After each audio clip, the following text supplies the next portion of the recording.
The ship came out of nowhere. One moment the sky was empty, and the next moment a vessel the size of a small city hung above Earth like a dark cloud. It did not attack. It did not speak. It simply waited. Admiral Park Do-yeon stood on the bridge of the orbital station, horizon's edge, and watched the alien ship through the main viewport. He had commanded Earth's defense fleet for 15 years. He had trained for this moment his entire career. But nothing could have prepared him for the size of that ship. His entire fleet of 200 vessels could fit inside it with room to spare. "They're hailing us," said Han Sang-ho, the communications officer. His voice was steady, but his hands shook slightly over his console. "Put it through," Park Do-yeon said. The screen flickered, and then they saw their visitors for the first time. Two aliens stood in what appeared to be a council chamber. The first was tall and insectoid, with a hard black shell and multifaceted eyes that reflected the light like dark jewels. The second was covered in silver feathers, with a sharp beak and a crest of longer plumes that rose from its head like a crown. "I am High Counselor Morith of the Velthrani," the insectoid said. Its voice buzzed and clicked, but the translation came through clearly. "Beside me is Counselor Rishan of the Qureshi. We speak for the Galactic Council." Park Do-yeon nodded. "I am Admiral Park Do-yeon. I speak for the United Earth Defense Force. What brings you to our system?" "We bring you great news," Counselor Rishan said. His voice was smoother, almost musical. "Your species has achieved spaceflight. You have left your world and begun to explore the stars. This is a significant achievement. The Galactic Council wishes to welcome you to the community of civilized species." Park Do-yeon felt the tension on the bridge ease slightly. Perhaps this would not be so bad after all. "We are honored by your welcome," he said carefully. "We look forward to peaceful relations with the Council and its member species." "Of course," Morith said. "But first there is the matter of your tribute declaration." The word hung in the air like poison. "Tribute?" Park Do-yeon asked.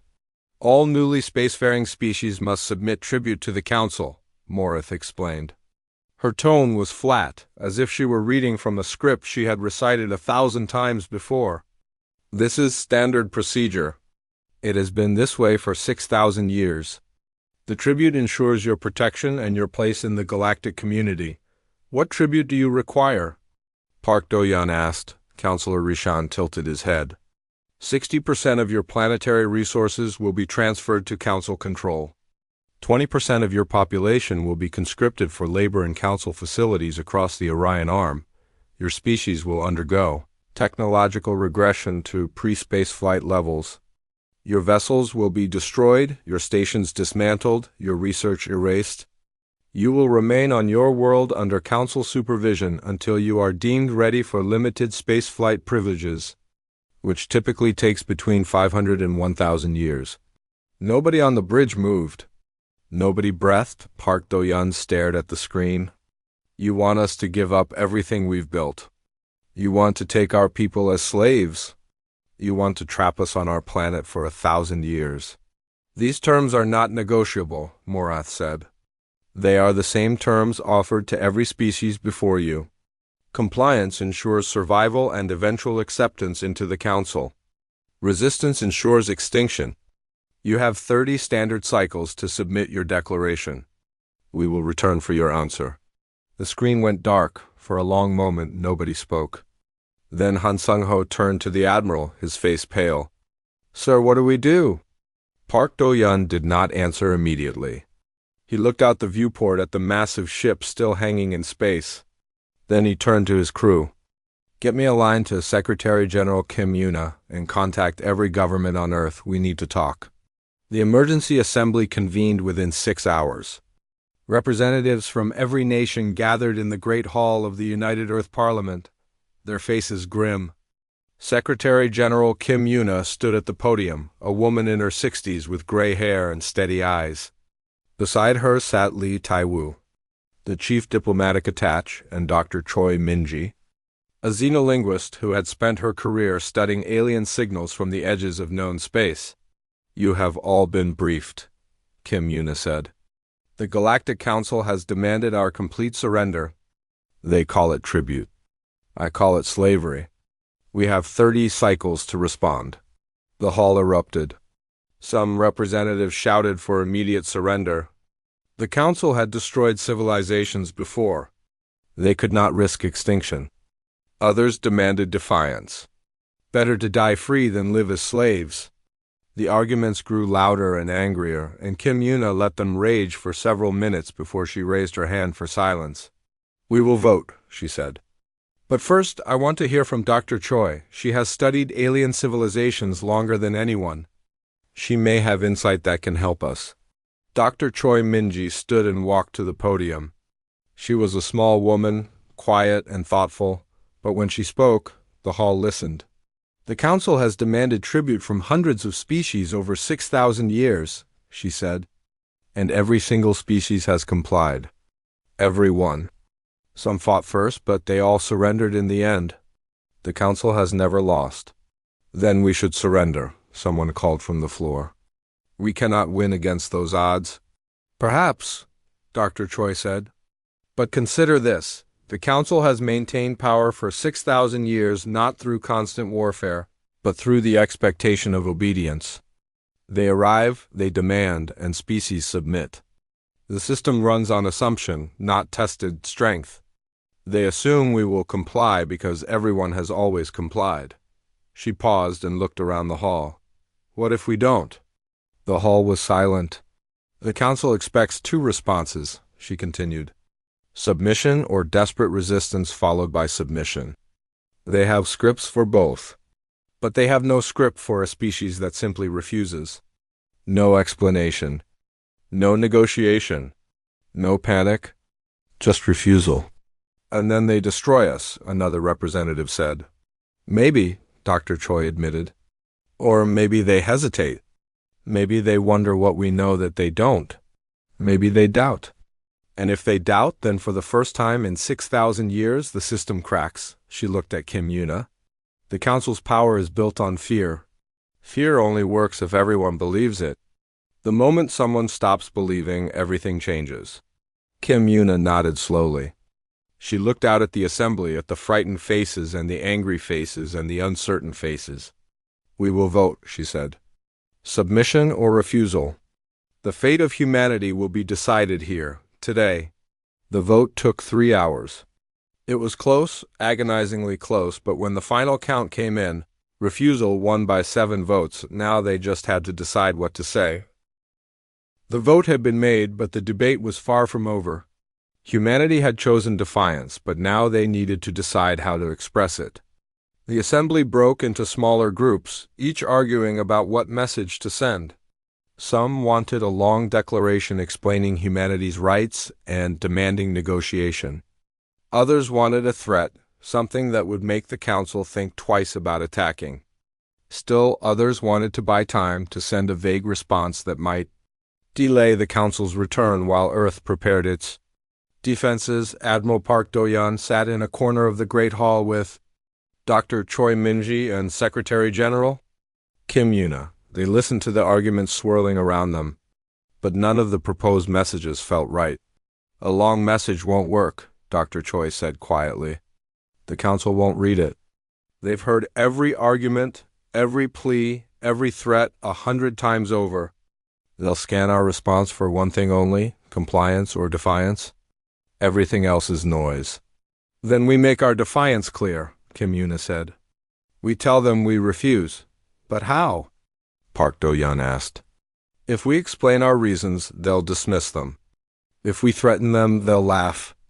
They have 3,000 ships to our 200. We have no leverage." Dr. Choi was silent for a moment. Then she said, "We have one thing, uncertainty. The Council knows everything about us. They've scanned our planet, our technology, our population. They know exactly how weak we are. But they don't know how we think. They don't know what we might do. And how does that help us?" Park Do-yeon asked. "Fear comes from the unknown," Dr. Choi said. "Right now, the Council isn't afraid of us because they think they know us. But what if we do something they've never seen before? Something that makes them wonder?" Kim Yuna leaned forward.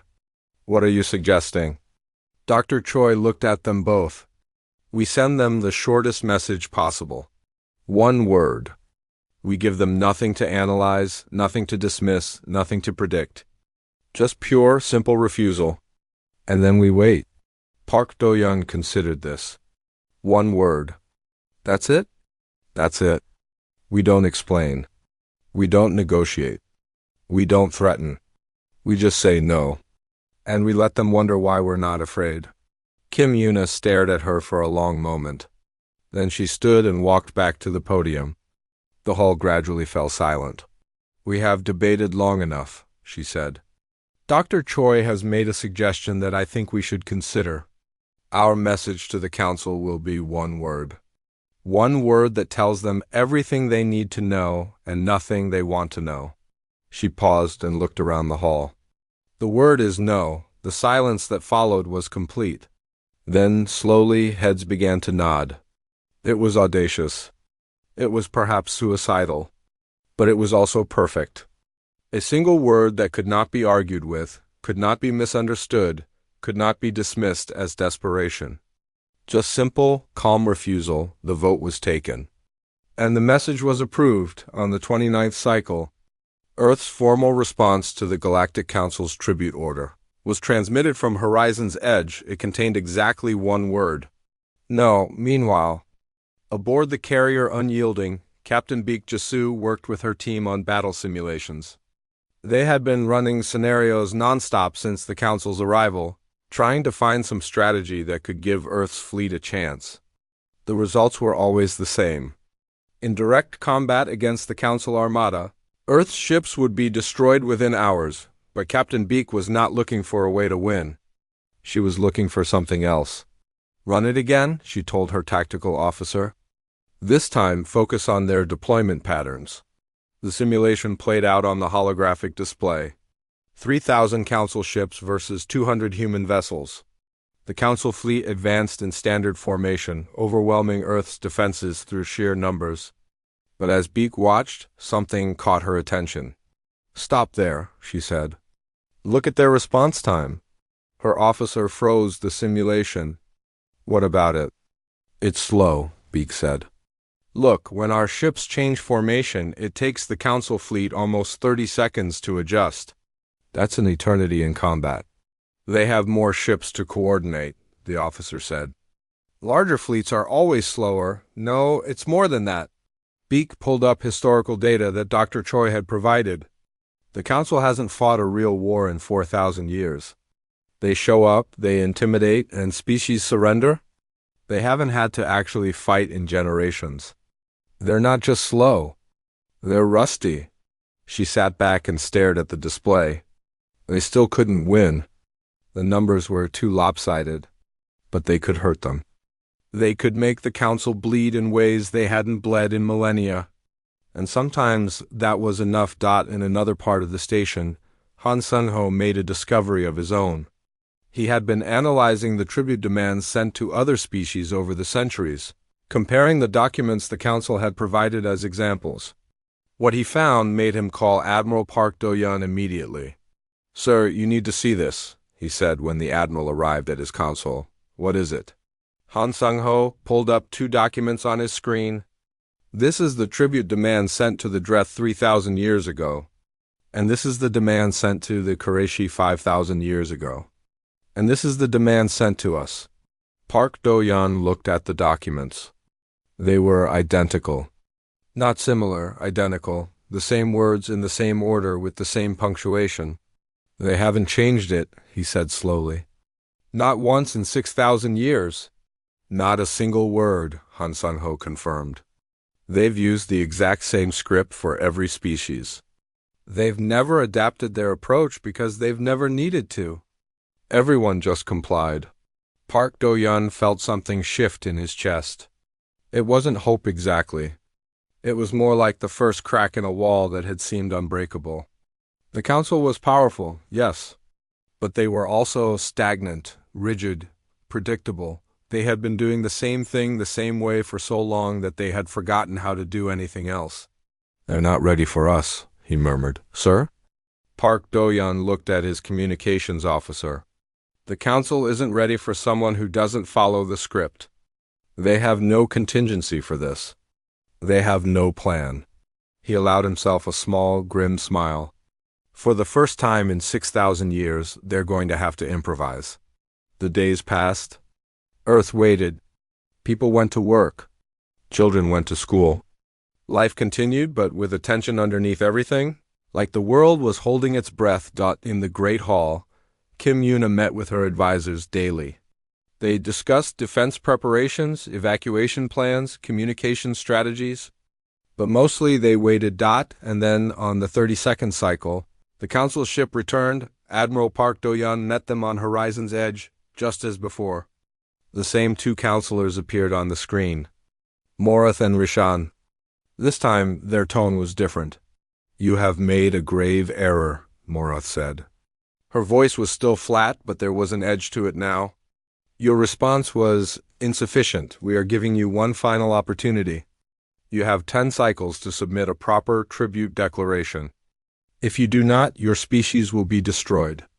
There will be no further warnings." Park Do-yeon nodded politely.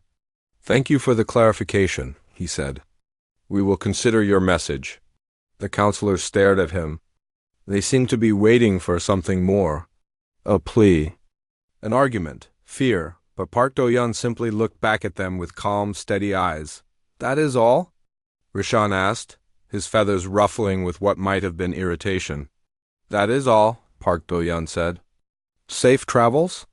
The screen went dark. 5 cycles later, Earth's second response was transmitted to the Galactic Council. It contained 2 words. Still no. The council chamber on Vareth Prime was vast and ancient. Its walls were carved from dark stone that had stood for 10,000 years. 12 seats arranged in a circle held the representatives of the elder species, those who had ruled the Orion Arm. Since before humanity's ancestors had climbed down from the trees, High Counselor Morath stood at the center of the circle, reading humanity's response aloud. The single word echoed in the chamber. No, for a long moment no one spoke. Then Counselor Rishan shifted on his perch, his silver feathers rustling. "That is their entire response?" "Just no?" "Just no," Morath confirmed. "No explanation?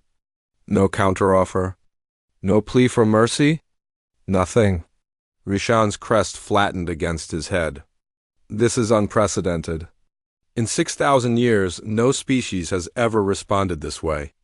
They always send lengthy documents. Arguments, justifications, appeals to reason or emotion. Even the species that fought us sent manifestos before their fleets engaged. But this," he gestured at the empty air, "this is nothing. This is silence." "It is not silence," Morath said slowly. "It is confidence. Or at least they want us to think it is confidence." "Confidence in what?" Another counselor demanded. "Our probes have scanned their system completely. They have 200 ships. We have millions. Their technology is primitive. They have no allies. What could they possibly be confident about?" Morath did not answer. That was precisely the question that troubled her. She ordered her analysts to study humanity more closely. They examined Earth's culture, history, psychology. They monitored communications, tracked ship movements, analyzed behavior patterns. And what they found disturbed her. "They are not panicking," Vela reported. She was a young Qurayshi analyst, brilliant and thorough. "Our probes show normal activity across their planet. Commerce, transportation, education all continuing as usual. Their military is on alert, but their civilian population shows no signs of mass fear. They are not building shelters. They are not hoarding resources. They are not fleeing." "Perhaps they are fools," Rishan suggested. "Perhaps," Vela said. "But their psychological profiles do not support that conclusion. Humans are not stupid. They are irrational in some ways, yes, but they understand threats. They should be afraid. They should be showing signs of panic and desperation. Instead, they are calm. They are functioning normally." She paused. "They are ignoring us?" Morath felt a cold sensation spread through her thorax. Ignoring them. No species had ever ignored the council. They were begged, they were feared, they were obeyed, but ignored? Never. Perhaps they have a weapon, another counselor suggested. Something we have not detected. Something that gives them confidence. Our probes found nothing, then perhaps they are bluffing? Bluffing requires fear, Vela said quietly. A bluff is what you do when you are afraid but want to appear strong. These humans do not appear to be bluffing. They appear to genuinely not care. The chamber fell silent. The counselors looked at each other, and for the first time in millennia, uncertainty hung in the air. Morath made her decision. We will send a second delegation. We will make the consequences absolutely clear. If they still refuse, we will destroy them. The second delegation arrived at Earth exactly as planned. Morath's message was simple: comply in 10 cycles or face annihilation. No further warnings. No more chances. Admiral Park Do-yun met them on horizon's edge and received the message with the same calm demeanor he had shown before. He thanked them for the clarification. He wished them safe travels. And then he sent them away. Back on Vareth Prime, Morath waited for humanity's second response. She expected something more this time. Fear, perhaps, bargaining, or at least anger. Some crack in their strange composure that would make them understandable. The response arrived on the 5th cycle. 2 words, still no. Morath stared at the message for a long time. Then she called an emergency session of the full council. We must act, she told the assembled counselors. This defiance cannot be tolerated. If we allow one species to refuse us without consequences, others will follow. The entire tribute system will collapse. Then we destroy them, Rishan said. As we have destroyed others before. Yes, Morath agreed. But first we must understand what we are destroying, and we must make sure everyone understands why. She ordered probes sent deeper into human space, monitoring every transmission, every movement, every whisper. She wanted to know everything about this strange species before she ended them, but the probes found nothing unusual. Humanity continued to live their lives. They went to work. They raised families. They built and created and dreamed. They did not seem like a species preparing for extinction, and that was the most frightening thing of all. In the council chamber, Vela presented her final analysis. High Counselor, I have studied humans extensively over the past 30 cycles. I believe I understand what they are doing. Explain, Morath commanded. They are not ignoring us because they think they can win. They know they cannot win. Their military assessments are accurate. They know exactly how outmatched they are. Then why do they refuse? Vela hesitated. I believe they are making a statement. Not to us? To everyone else. Morath leaned forward. What do you mean? The tribute system works because every species believes they have no choice. They believe resistance is impossible, so they submit. Humans know this. They have studied our history just as we have studied theirs. They know that the system runs on belief, not on strength. And they have chosen to stop believing. They are showing the galaxy that a species can refuse and remain calm. They are showing that the chain can be tested. They are not trying to defeat us, High Counselor. They are trying to introduce doubt. The chamber was silent. If we destroy them, Vela continued, we prove them right. We show that the Council only responds to defiance with violence. Other species will see that and wonder if the system is truly about protection, as we claim, or simply about control. But if we don't destroy them, double quotes, she trailed off. Then other species will see that defiance is possible, Morath finished. That a species can say no and survive? She stood and looked around the chamber at her fellow counselors. These were the rulers of the Orion Arm, the masters of 1,000 worlds. They had maintained order for 6,000 years through fear and assumption. And now a single species, a young, small, weak species, had found the one crack in their armor, not strength. Not weapons. Not technology. Just the word no. We have no choice, Morath said finally. We must make an example of them. Not because they are a threat, but because they could become one. If doubt spreads, if other species begin to question, our entire order will collapse. We must destroy Earth, and we must do it publicly. Every species in the Orion Arm must see what happens to those who defy the Council.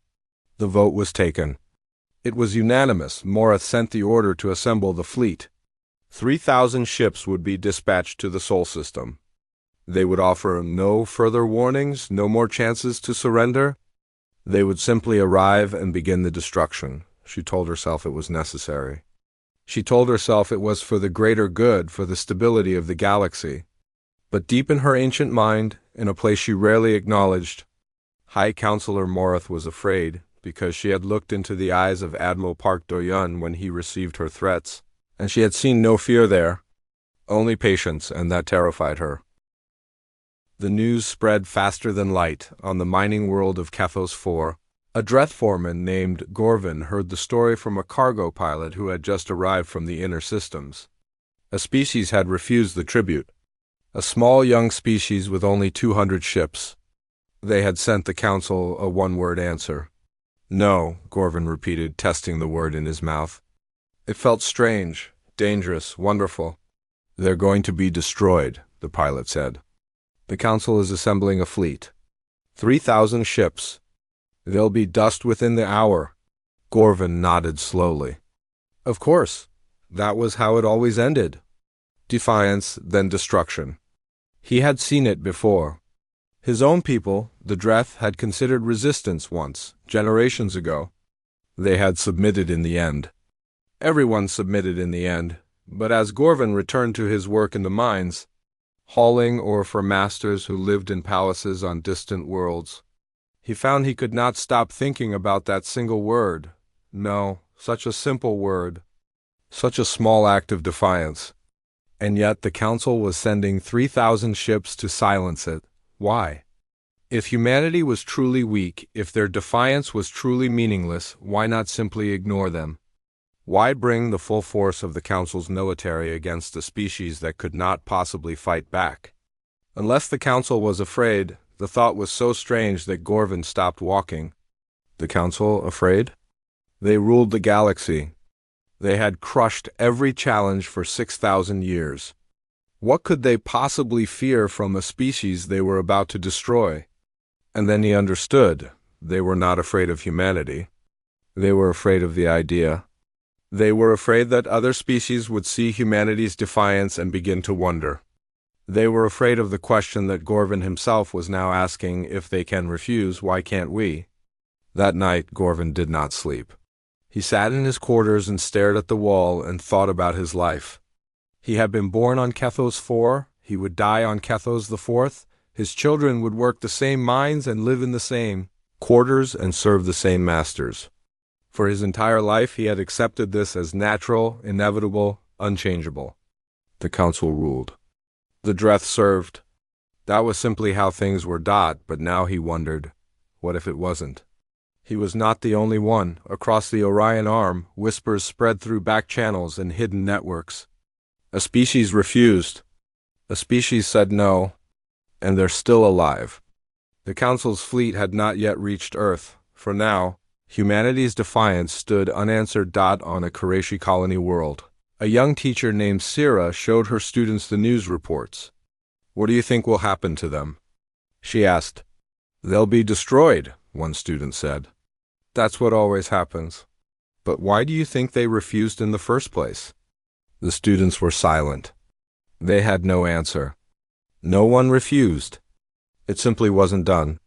Maybe they know something we don't, Sira said quietly. And she saw the curiosity spark in her students' eyes. On a space station orbiting a gas giant, a group of Velthrani workers discussed the news in hushed voices. One of them, an engineer named Thal, pulled up data on his console. Look at this, he said. Earth's industrial output. Their technological development. They went from first-powered flight to interstellar travel in less than 200 years. Our people took 3,000 years to achieve the same progress. They're young and reckless, another worker said. That's why they refused. They don't know any better. Or maybe they know something we've forgotten, Thal said. Maybe they remember what it's like to not be afraid. Small acts of resistance began appearing across council space.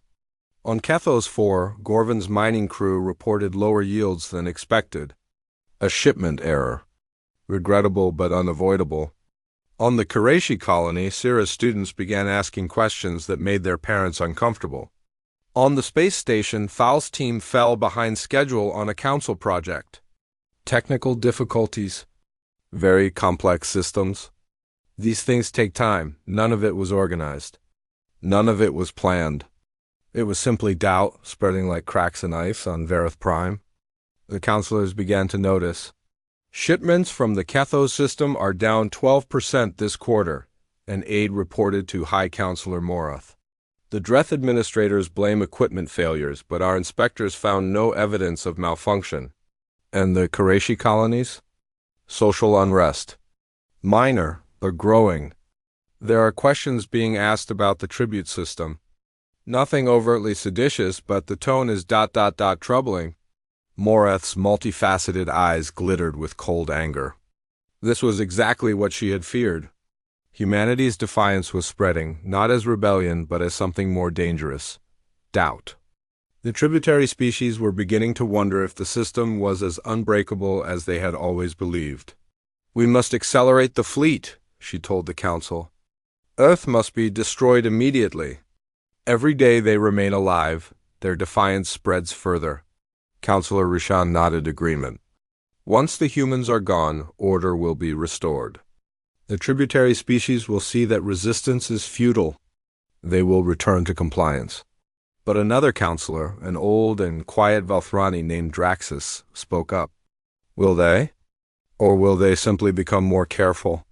We may destroy Earth, but we cannot destroy the idea. The seed has been planted.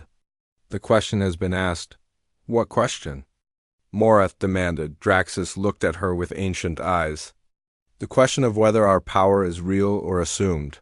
For 6,000 years, we have maintained order not through constant force, but through the expectation of obedience. Species submit because they believe they must, but belief is fragile. Once it cracks, it is very difficult to repair. Then we will repair it with force, Morath said. We will crush Earth so thoroughly that no species will ever question us again. Draxus said nothing, but his silence spoke volumes. On Earth, Yunhana sat in a conference room aboard Horizon's edge and explained to the Defense Council what was happening across the galaxy. Fear is a chain, she said. It binds because everyone believes it binds. The Council's power has always rested on that belief. They've maintained it for millennia by ensuring that no one ever tested it. But now humanity has tested it. We've pulled on the chain.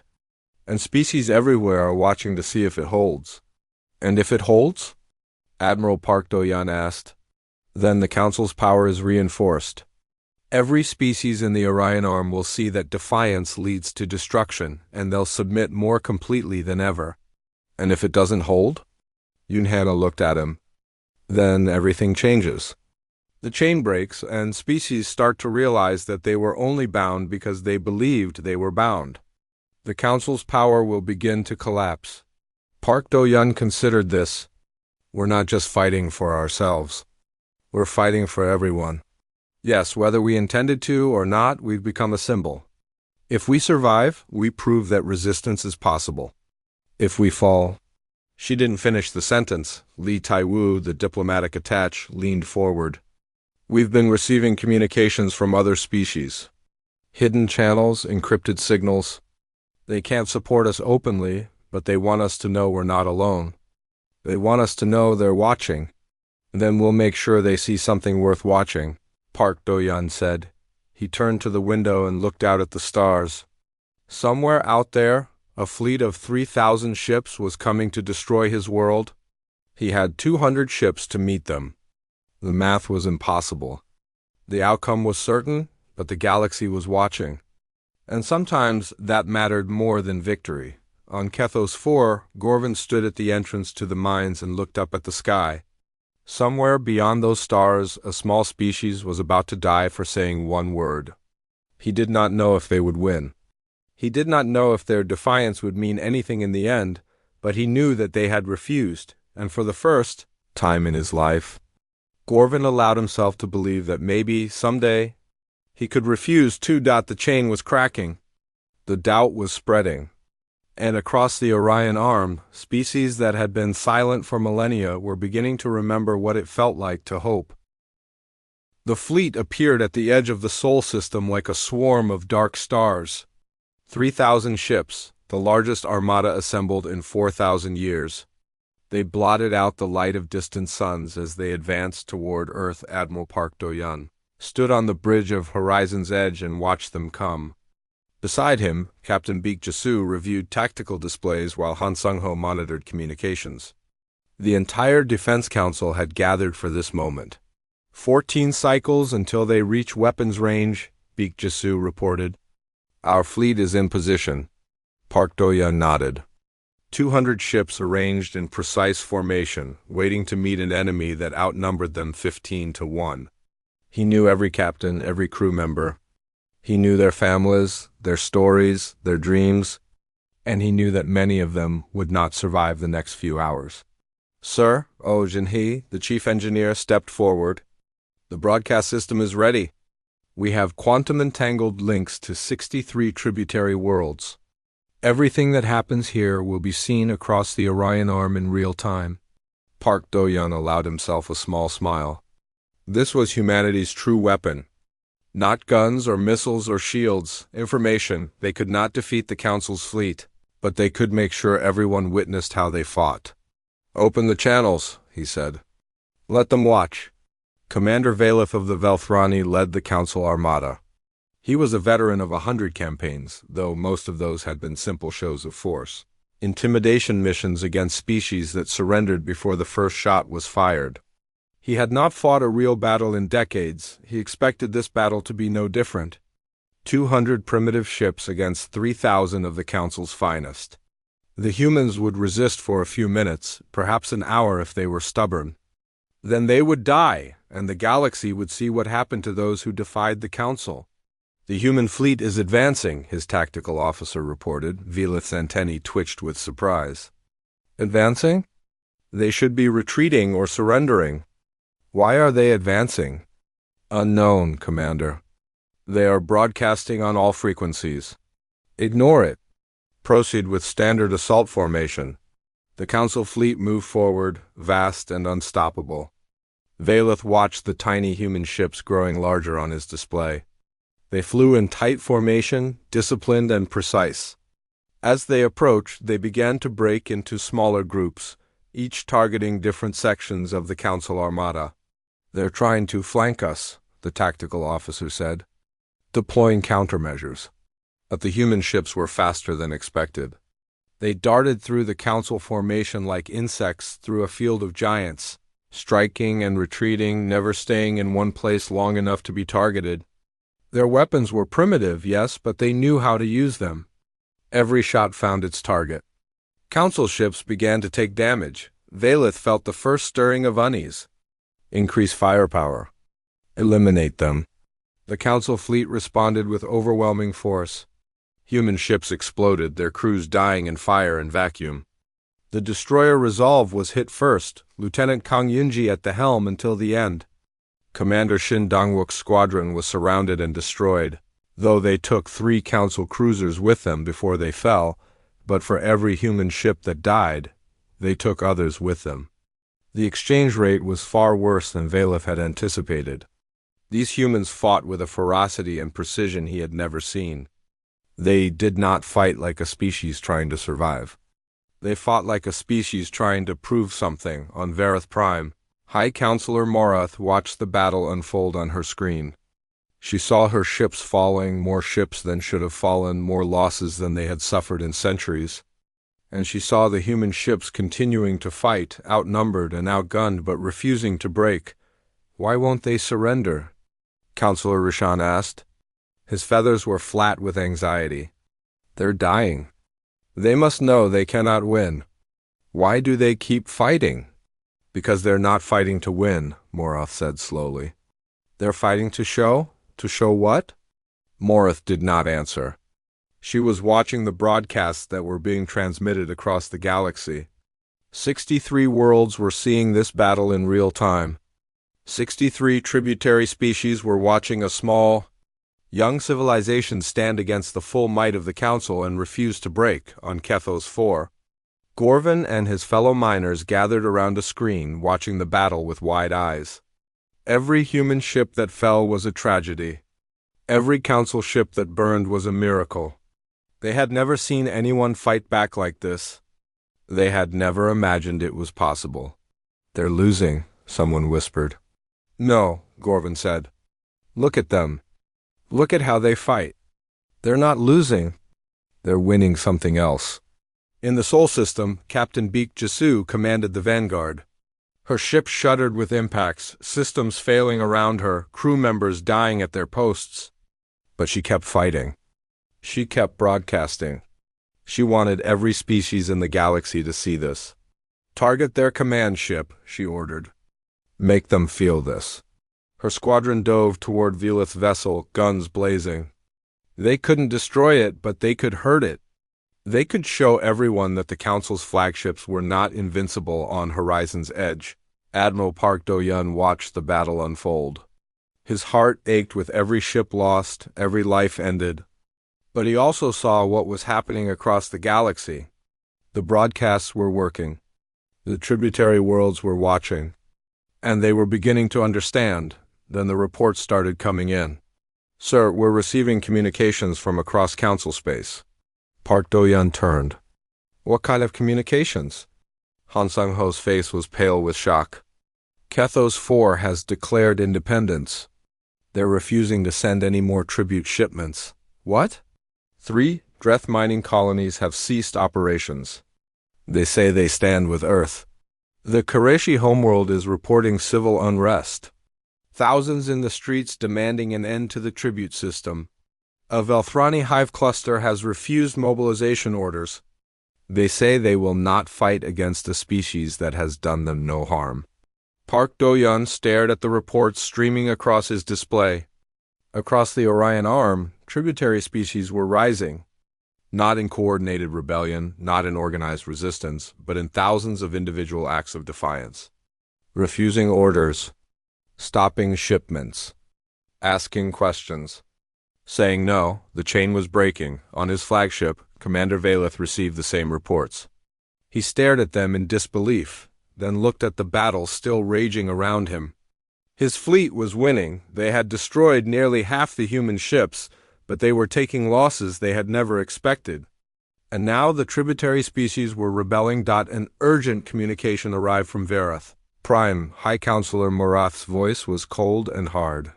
"Withdraw immediately. Return to Council space. The Sol system is to be quarantined, not destroyed." Velith felt his antennae tremble. "High Counselor, we are on the verge of victory. The human fleet is nearly destroyed. The human fleet is irrelevant. We are losing the Dreth. We are losing the Koreshi. We are losing control.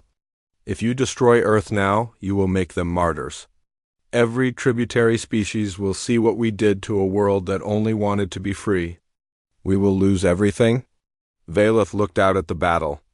The human ships were still fighting, still broadcasting, still showing the galaxy what defiance looked like.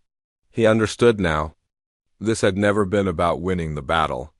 It had been about winning something larger. "Withdraw," he ordered.